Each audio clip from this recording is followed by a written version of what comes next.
Hola mga katropa, magandang hapon ulit sa ating lahat. Ito, mayroon na naman ulit tayong kwentuhan tungkol sa batas. Ito ay again, going back to yung sa staffa kasi ito paulit-ulit na may nagtatanong.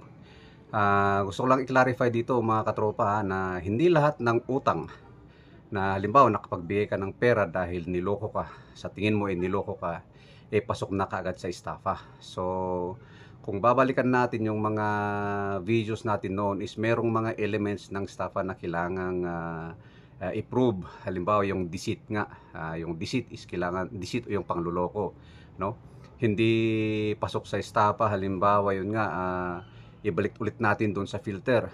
Dahil nagwapuhan ka doon sa tao, ngayon dahil sa gwapo nga siya sa tingin mo and then because of his handsomeness o kaya yung kagandahan niya inutangan ka niya, umutang siya sa'yo at dahil na-in-love ka sa kanya, nagbigay ka naman ng pera, then later on, nung nag-eyeball na kayo, ay nakita mo hindi naman pala ganun kagandahan o kagwapuhan,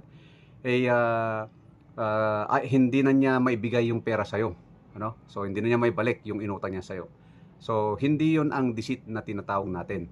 So, merong mga specific instances kung paano natin masasabi na panluloko yung isang bagay. So, medyo masalimot na usapin yan. So, kaya yun lang ang gusto kong i-clarify na hindi lahat ng utang ay pag hindi ka binayaran, pasok sa estafa. Okay? So, kailangan nating i-prove talaga na meron kang binigay na pera at dahil naibigay mo yung pera na yun because of yung panluloko na yan, at yun ang dahilan kung bakit mo naibigay yung pera.